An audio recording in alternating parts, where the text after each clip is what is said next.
মনে করেন যে এই বাচ্চারা যে মারছে এটা সুস্থ তদন্ত করে আমরা এটা ফাঁসি চাই, ডাইরেক্ট ফাঁসি।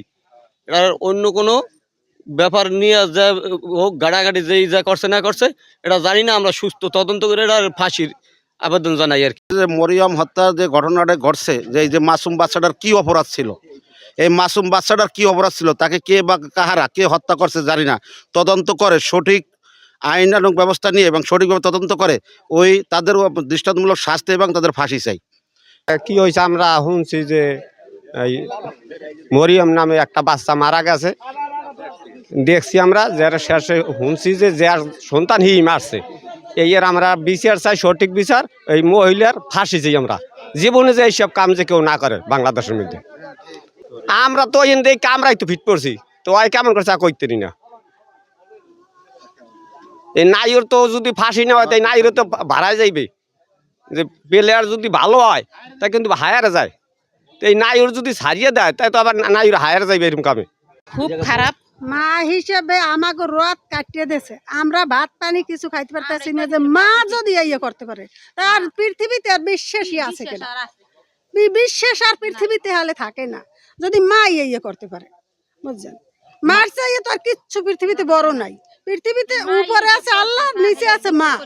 মাই যদি এমন কাজ করে তাহলে আর বিশ্বাসঘাতকতা আর কিছু নাই। আমরা চাই যে ওই জায়গায় ওরে মারছে ওই জায়গায় গর্ত করিয়ে কোমর রোমান গাড়িয়ে এবার ওরও ওই রোমের ইট মারিয়ে বা যে রোমও করে ওই নিঃশ্বাস করে। আমরা তো দেখিনি, আমার শ্বশুর মারা গেছিল সেদিনকে যেদিনকে মারছে এর আগের দিনের এই ঘটনাটা, তা আমরা তো আমাকে শোকের চোটে আমরা যাইতে পারি নাই বা দেখতে পারি নাই। তারপরও শূন্য অনেক খারাপ লাগছে মাইয়েরা লাগিয়া, কারণ আমার ছেলের সাথে খেলাধুলা করছে, তারপর ওই মসজিদে যায় প্রতিদিন সকালে আরবি পড়তে যায়। তারপর আমি কইছি আর নাম হয়েছে মরিয়ম, বুঝনো তুই আমার আবার ভাবি বলাইতে কই, বুঝনো তুই আমার প্রতিদিন আমার এই আবদুল্লাহরে লই, আমার ছেলের নাম হয়েছে আবদুল্লাহ, একসাথে আমার বাড়িতে খেলাধুলাও করছে, অনেক ভালো আসলে মাইয়েটা স্যার। যে মা ইয়া এইরকম সন্তানের ই করছে স্যার, আমরা ইয়ার বিচারি চাই, আর কিছু চাই না, ওরে যে ওইখানে ওরে গত্তা করিয়া ওরে একালি ই করিয়া দেন, শেষ করিয়া দেন, আর ফাঁসি নাহলে ইয়া পাবলিকের হাতে উড়াই দেন, পাবলিক ওরে মারিয়ে হলো। যে মেয়েটা মারা গেছে মেয়েটা আমাকে পাড়া প্রতিবেশী, তার নাম মরিয়ম, এবং আমরা সন্ধ্যার অনুমান 7টাটা জানতে পারলাম যে শান্তার মার মেয়ে মারিয়ে ফেলেছে। তখন আমরা ঘটনাস্থল যাই, দিকে স্ত্রীটি মারা রক্তাক্ত অবস্থায়, মা খুব কান্নাকাটি করে। তারপর থানা থেকে লোক আসার পরে লাশ নিয়ে গেল, বা নিয়ে যাওয়ার পরে আমরা শুনতে পাইলাম যে তার মা নাকি সন্তান মারিয়ে ফেলেছে। সঠিক যদি তার মা মারিয়ে ফেলায় এবং সে যদি সঠিক আসামি হয় এবং দূষিত হয়, তা আমরা সঠিক বিচার চাই এবং তার ফাঁসি চাই, এটি আমার কামনা। বাচ্চা অসুস্থ হইলে মনে করেন 10 টাকা ভিক্ষে চাইয়া বাচ্চা বাঁচায়, আর কি মানে মা এইভাবে করছে, মার নামে কলঙ্ক। যে মা এই পারে স্যার এত মা না আস্তা এর সূক্ষ্ম বিচার করবেন আপনারা স্যার, এর সাজা যাওয়ায় আর বিচারে যাওয়ায় আইনে যাওয়ায় কিভাবে মায় খারাইয়া এরকম করে বাচ্চারা এরকম হত্যা করলে সবাই আমরা গ্রামবাসী ফাঁসি চাই। ওই মার বাচ্চা হয় মারছে, আমি কান্দি আমার ছেলে কোলে লই, আমার ছেলেও তো তোমার লই তুমি ঢাকা গেছি, পটুয়াখালী গেছি, বরিশাল গেছি, তুমি কত অসুস্থ, তোমার তো আমি কোন হালাই সারা যাইবে না, ওরা ছাড়লে মাইট দেশ থইবে না। বাবা আমরা কোনো ঘটনা দেখি নাই, পরে মাইয়ের মাই যে লাশ বিছড়ে জানছে সেই আমরা ঘরে কোনে নামিয়ে দেই লাশ আনে নাই, হুনির বাড়ি বেয়ে কয় আমার মাইয়া ওহিনে হি যে গেছে হি বিছড়ে জানছে। আমনে করে আমরা অনুরোধ চাই বাবা, আমরা ফাঁসির বিচার চাই, আমাকে ছেলে মেয়ে নাতি পুতি আছে, ওই আমাকে তো শেষ করে দেওয়া লাগবে স্যার। হ্যাঁ, ধন্যবাদ। আপনারা জানেন যে গত পরশু যে এখানে আপনার যে হত্যাকাণ্ডের একটি ঘটনা ঘটে, খবর পেয়ে আমাদের থানা পুলিশ দ্রুত ঘটনাস্থলে এসে আপনার ভিকটিম অর্থাৎ লাশ এখানে উদ্ধার করে। মরিয়ম বেগম নামে একটি শিশু, যার বয়স 8 বছর, সেই শিশুকে নির্মমভাবে হত্যা করে। সেই নির্মমভাবে হত্যাকাণ্ডের পিছনে রহস্য উদ্ঘাটন করতে পুলিশ তৎপর হয়, মাঠে নামে। পুলিশ এর পেছনে কারা এই ঘটনার সহিত জড়িত সেই রহস্য উদ্ঘাটন করার জন্যে সর্বাত্মকভাবে চেষ্টা করে। এবং খবর পেয়ে আমাদের জেলা থেকে জেলার ঊর্ধ্বতন যে সকল পুলিশ কর্মকর্তা আছে, আমার এডিশনাল এসপি ক্রাইম, পাশাপাশি আমার সার্কেল এডিশনাল এসপি সহ অন্যান্য যে অফিসার আছে, তারা দ্রুত ঘটনাস্থলে আসে। ঘটনাস্থলে এসে ঘটনার স্থল কর্ডন করে আপনার আলামত সংগ্রহ করে এবং আমাদের যে সকল তদন্ত কার্য পরিচালনার জন্য যত ধরনের প্রসিডিউর আছে সব ধরনের প্রসিডিউর আমরা অবলম্বন করি। এবং পুলিশ সুপার হিসাবে আমি যেহেতু বিষয়টি অত্যন্ত চাঞ্চল্যকর, একটা শিশু পুত্রকে এভাবে নির্মমভাবে হত্যা করবে, এবং আমাকে যখন ছবি পাঠানো হয় সেই ছবিটি দেখে খুবই মর্মাহত হই। ছবিটি দেখে একটা শিশু কি নির্মমভাবে হত্যাকাণ্ডের শিকার হয়েছে, আমি কালক্ষেপণ না করে অতি অল্প সময়ের ভিতরে নিজেই ঘটনাস্থলে চলে আসি। এসে এই ঘটনার পেছনে কী রহস্য সেটা উদ্ঘাটন করার চেষ্টা করি এবং আমার অফিসারদের বিভিন্ন রকম দিক নির্দেশনা প্রদান করি। তো প্রথম থেকেই আমাদের কাছে যে যারা এই ঘটনা চাক্ষুষ সাক্ষী, সেই মুহূর্তের জন্য যারা দেখেছে বলছে, যারা এই ঘটনার সময় সরেজমিনে উপস্থিত ছিল, তাদের প্রত্যেকের গতিবিধি লক্ষ্য করি, তাদের কথাবার্তা, তাদের কথাবার্তা এবং চলাফেরার ভিতরে অসঙ্গতি আমি যে খুঁজে পাই, সেই সকল অসঙ্গতিকে টার্গেট করেই কিন্তু পিছনে হাঁটা শুরু করি। যে এই ধরনের অসঙ্গতি কখনোই নিজের মায়ের কাছ থেকে এই ধরনের কথাবার্তা এবং তার কথার যে অসঙ্গতি, ঘোরাফেরা, তার আবেগের অসঙ্গতি, সব কিছুই কিন্তু আমাদের দেখতে হয়। পুলিশ হিসাবে আমাদের সেইগুলো বিভিন্ন বিষয় কিন্তু আমরা বিবেচনায় নেই। যেমন কয়েকটি অসঙ্গতির কথা আপনাদেরকে বলতে পারি। আপনাদের আমি তদন্তের প্রতিটা বিষয় না বললেও কয়েকটি মোটা দাগে অসঙ্গতির কথা বলি। যেমন শিশুটি তার পাশের বাসা, তার চাচার বাসা, তারা আপন চাচাই বলা যায়, কারণ বাবা এক মা দুই, তারা আপন চাচার বাসায় বসে আরেকটা মরিয়ম নামে শিশু সেই একই বয়সে তার সাথে খেলাধুলায় লিপ্ত ছিল দুলালের বাড়িতে যখন খেলাধুলা করতে থাকে, তখন তার খেলাধুলা শেষ হলে আলালের বাড়িতে, আলাল মানে আরেক চাচা, সেই আলালের বাড়িতে খেলাধুলা করে মরিয়ম নামক আলালের নাতির সাথে সেখানে খেলাধুলা করে সে এক পর্যায়ে বলে সন্ধ্যা হয়ে গেছে, আমি বাড়িতে যাব।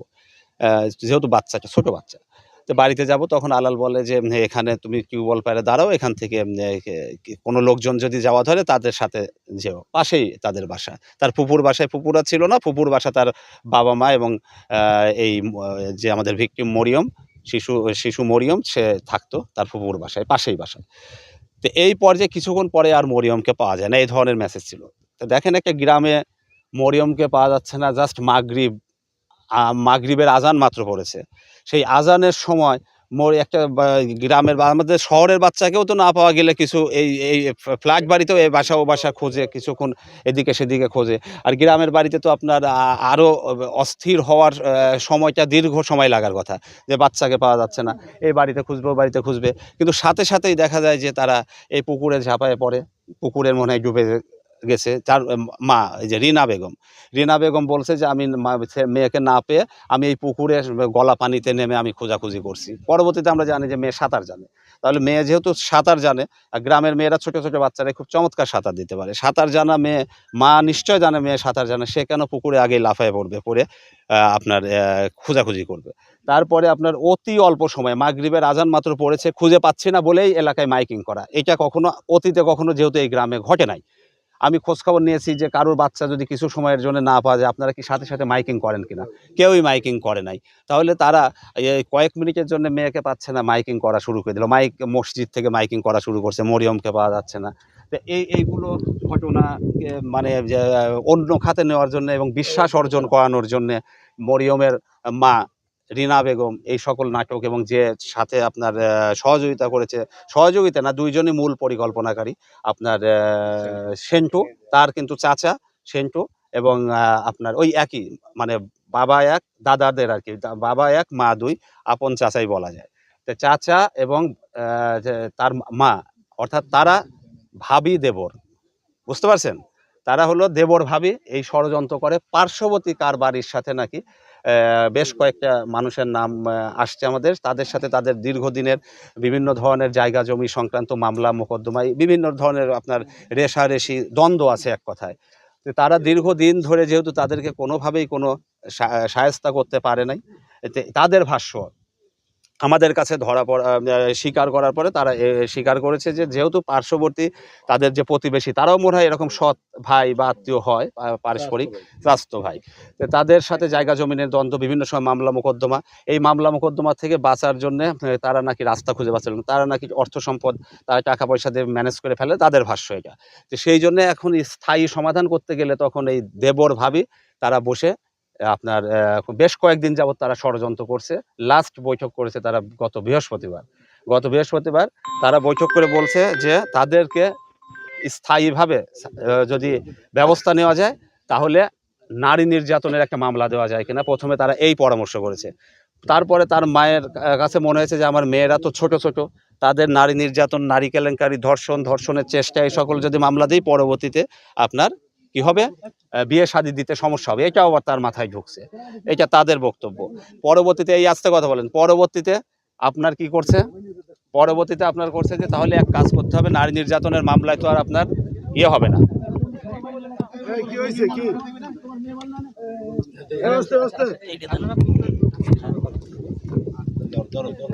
মারামারি করলে পরে করেন, আগে বক্তব্য শেষ হোক। আচ্ছা, পরবর্তীতে তারা চিন্তা করেছে যে তাদের একদম স্থায়ী সমাধান করতে গেলে তাদের ফাঁসি দিতে হবে, আর ফাঁসির ব্যবস্থা করতে হলে পরে কি করতে হবে, মাজার মামলায় তাদেরকে জড়াতে হবে। এবং মাজার মামলা করতে হলে মাজার কাকে করা যায়, তখন বলছে তোমার তো 3টা মেয়ে, একটা মেয়ে খরচা করতে হবে, তাদের ভাষা আর কি, মানে তাদের একটা মেয়ে কি করতে হবে, খরচা করতে হবে, মানে টাকা পয়সার মতো খরচা করতে হবে। তখন তারা দুইজন মিলে সিদ্ধান্ত নিছে যে যেহেতু আমার এক মেয়ে বিয়ে হয়ে গেছে, সেই মেয়ের সংসার হচ্ছে, আর এক মেয়েও যেহেতু বেশ বড় হয়ে গেছে, অনেক দিন ধরে লালন পালন করে বড় করে ফেলছি, সে এবং একটু বুঝমানও হয়ে গেছে, যে মেয়েটা কান্নাকাটি করলো। আর এই যেহেতু মরিয়ম একদম ছোট, তাহলে একেই আমরা খরচ করব, এই ধরনের সিদ্ধান্ত তারা নিয়েছে লাস্ট বৃহস্পতিবার। তারপরে গতকালকে যখন গত পরশু যে ঘটনার দিন এখানে আপনার ইয়ে হচ্ছিল, আল্লালের বাড়িতে যখন খেলাধুলা করছিল, তখন রিনা বেগম বলে রাখে সেন্টুকে যে যখনই বের হয় তখন আমাকে খবর দিও। যখন সে টিউবওয়েল পাড়ে বের হয়েছে তখন রিনা বেগমকে খবর দিয়েছে, রিনা বেগম এসে দুইজন মিলে এই যে এই মাঠ ধরে হাঁটতে হাঁটতে ওইখানে গেছে। নিজের মা যখন নিয়ে যায় কোথাও, তো শিশুর কি কখনো ইয়ে থাকে যে আমাকে কোথায় নিয়ে যাচ্ছ না নিয়ে যাচ্ছ। তারপরে বলছে ওই পাশে যেন কার বাড়ি, বিশ্বাস বাড়ি নাকি, বলছে যে বিশ্বাস বাড়ি বেড়াতে যাবো, চলো একটু ঘুরে আসি। এই বলে মেয়েকে কিন্তু অনেক সুন্দর করে সাজানো, আপনারা দেখেছেন, জুতা পরা, পায়ে নুপুর পরা, তারপর ট্রাউজার পরা, সবকিছু সুন্দরভাবে, এবং চাদর ওড়না কত সুন্দরভাবে সাজানো, এবং চুল টুল বেঁধে দিয়েছে, তার মাই কিন্তু সব সাজাই দিয়েছে, ঠিক আছে। দিয়ে তাকে বলছে বিশ্বাস বাড়ি যাবো, চলো এই দিক দিয়ে। তারপর বিশ্বাস বাড়ি যাওয়ার নাম করে ওখানে নিয়ে গেছে। আবার মাঝে মাঝে আবার এটাও আছে যে এও বলছে যে আপনার আমাদের বাড়ি পুলিশ আসছে, বাড়ি গেলে পরে পুলিশ ধরে ফেলবে, একটু আমাদের ওই ভিটায় যায় লুকায় থাকা লাগবে। ওই যে মামলা টামলা চলে, এই সকল বিষয় নিয়ে মেয়েকে এরকম বোঝানো হয়েছে। তারপরে নিজের মা যেখানে নিয়ে যায় সেখানে তো বাচ্চা শিশু গেছে। ওখানে যাওয়ার পরে তাদের ভাষ্য, ওখানে আপনার যে রেন্টি গাছের একটা বড় একটা লাঠি, এবং লাঠির গিট আছে, আপনারা দেখেছেন যে গিট আছে, গতকালকে ছবি দেখছেন, সেই লাঠি তুলে আপনার মেয়ের মাথায় প্রচণ্ড আকারে আঘাত করে, এবং মেয়ে যেন চিৎকার না করতে পারে, যার জন্য তার মা মুখে ওড়না বেঁধে, তার মায়ের বক্তব্য ওড়না দিয়ে চেপে ধরে এবং গলায় পেঁচায় ধরে ওড়না। তার মা হলো ওড়না দিয়ে তার মুখ চেপে ধরে, যেন চিৎকার করতে না পারে, চেঁচামেচি না করতে পারে শিশু মরিয়ম, এবং পাশাপাশি তার গলা ওড়না দিয়ে সে ফাঁস দিয়ে চেপে ধরে, আর আপনার মাথায় আঘাত করে সেন্টু। এটা তারা দুইজনই স্বীকার করেছে। এবং সবচেয়ে বড় কথা, গতকালকে বিজ্ঞ আদালতে আমাদের সেন্টুর 164 হয়েছে, স্বীকারোক্তিমূলক জবানবন্দি যেটাকে বলে। বিজ্ঞ আদালতে সেন্টু নিজের দায় স্বীকার করে ঘটনার সমস্ত বর্ণনা দিয়েছে, কিভাবে শিশুকে কোথার থেকে কিভাবে নিয়ে যাওয়া হলো, কিভাবে হত্যা করা হলো, কি ষড়যন্ত্র, কারা কারা ষড়যন্ত্র করেছে, সব কিছু বিস্তারিত বিজ্ঞ আদালতে সেন্টু স্বীকার করেছে, তার দায় স্বীকার করেছে। ধন্যবাদ আপনাদের।